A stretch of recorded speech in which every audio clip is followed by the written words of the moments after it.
Hi, my name is Ang Ching Ning. Today I'm going to talk about my answer in question 1A. So for 1A, the question is, what can be inferred about the princess' feeling toward the young man's fate? State the evidence from the story. So in my opinion, I think that the princess was deep in love with the young man. So she is worried and anxiety about the young man's fate. The evidence is stated at paragraph 14. From the moment that the decree had gone forth that the princess lover should decide his fate in King's Arena, princess had thought of nothing, night or day, but this great event and the various subjects connected with it. And the princess did not allow herself to be absent on that day.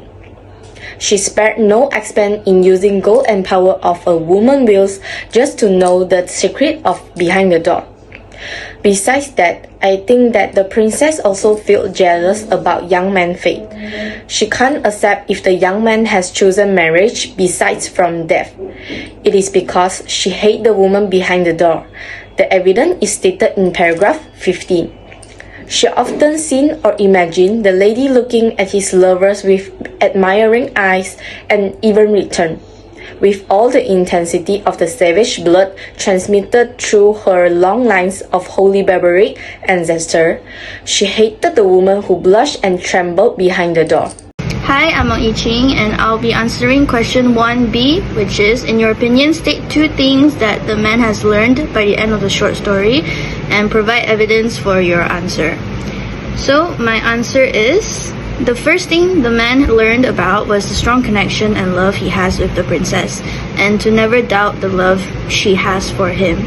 This is because, though the man knows it's impossible for one to possess the answers behind the doors, he still was certain that the princess knew, and evidently, the princess indeed had the answers.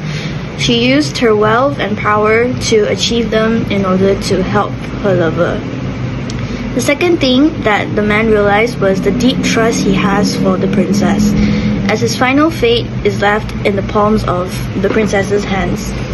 The look he gives her when he asks which indicates that he believes she knows the way.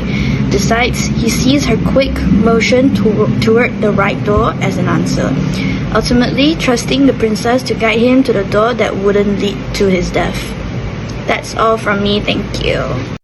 Hello, I'm Adlia Iman, and this is my answer for question 2A and B.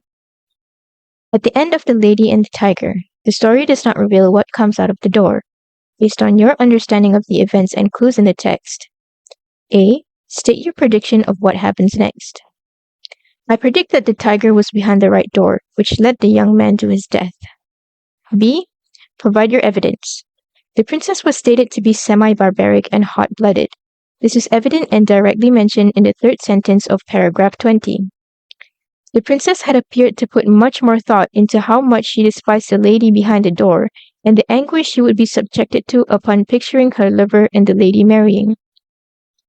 As stated in paragraph 14, it reads, with all the intensity of the savage blood transmitted to her through long lines of holy barbaric ancestors, she hated the woman who blushed and trembled behind that silent door.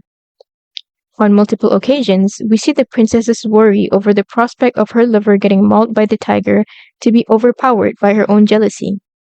In paragraph 22, following paragraph 21, it was mentioned that the princess thought more often, in her waking hours and her dreams, of seeing her lover at the door which stood the lady, and how that made the princess's soul burn in agony.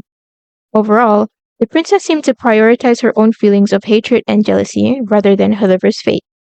Thank you. Hi, I'm Elise Myra, and I'll be answering question 2C, which is explain your reasoning. This question is related to 2A and 2B. Alright, I listed 3 key things. Number 1, the princess's love for the young man is evident, but her jealousy is portrayed as equally intense. Her semi-barbaric nature might lead to her to choose the tiger, because death would ensure that no one else could have him. Number 2, directing him to the tiger could also also reflect a twisted form of control. If she cannot have him, no one else can either.